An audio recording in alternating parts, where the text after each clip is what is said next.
The Seattle Sea Dragons now hold the XFL's longest win streak, with DC losing. Ben DiNucci's homecoming to Dallas.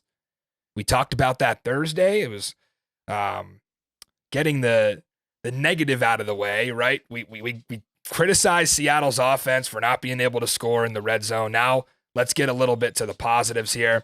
He threw another pick in the end zone, okay? But outside of that, he was everything June Jones really needed him to be on Friday Night Football. 318 all-purpose yards. He actually led the team in rushing on 9 carries. Juice Ellison was sidelined yet again. And speaking of that Seattle run game, we should talk about this for a second before we jump too far into this game. Tom Pelissero is a top NFL insider, which means he doesn't really live in our bubble that we've created here. So when Tom Pelissero tweets out an XFL signing on April Fool's morning that Philip Lindsay is coming to the XFL, more specifically the Sea Dragons, I had every reason in the world to think that was a joke. I'm sorry, Tom. You're not above April Fool's Day. None of us are. We have thousands of fake signings coming out, and not even Philip Lindsay is not fair game for an April Fool's joke. So Tom Pelissero finished up his 18 holes on Saturday morning, went to the clubhouse and said, "Oh, Philip Lindsay to the XFL. I'll tweet this out, but I won't confirm whether it's a joke or not." Well, it's real. Seattle Sea Dragons getting the former Pro Bowler, and maybe if you're a little bit of a casual, you don't know Philip Lindsay, but we know him here on the Boulevard, and it's one of the biggest signings the XFL has and will make. Josh Gordon, Vic Beasley, Philip Lindsay. Short list of guys who were Pro Bowlers who are now in the XFL. So while we awaited the league to decide how they wanted to announce it for, 24 to 36 hours, whatever it was while we were waiting, Tom Pelissero fooled me without trying. Tom, you dirty dog, you got me. Back into the game, we talked on Thursday about this being the number 1 pass offense against the number 1 pass defense. Well, this was the most pass yards the Renegades surrendered all year. Silvers, I think, had about 170 against them. They played McCarron. He had 200 or so. And then Perez had the high with 249 against Arlington week 1. DiNucci tops that with 266.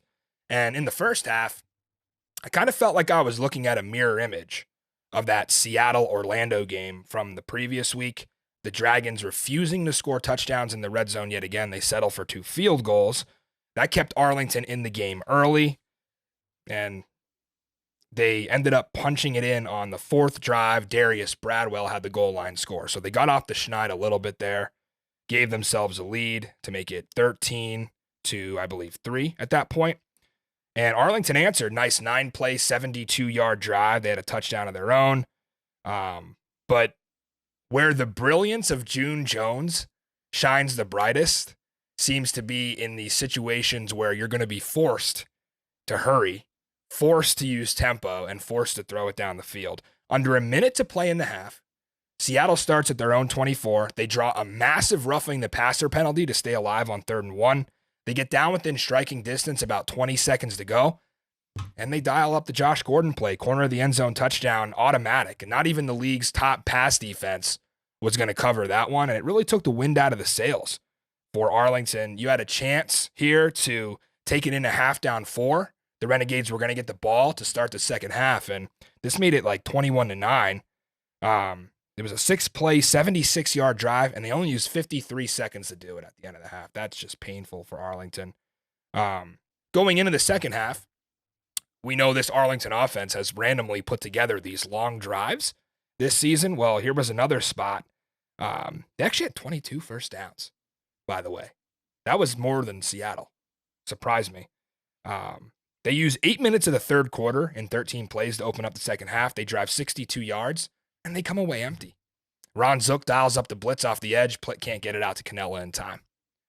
So you waste all that time, you get nothing, not even a field goal out of it. Another Seattle win, Zook, and Jordan Vesey.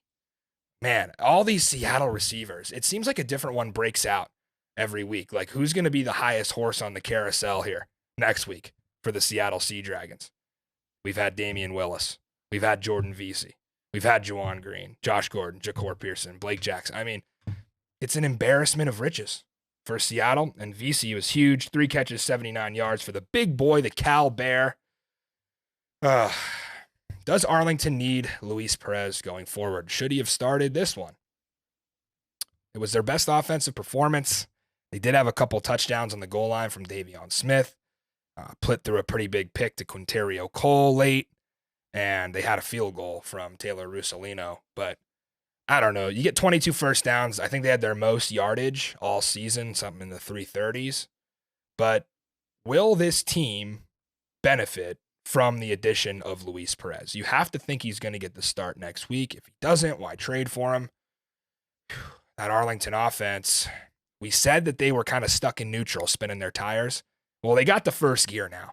Now they just have to find second gear, and the defense did not play very well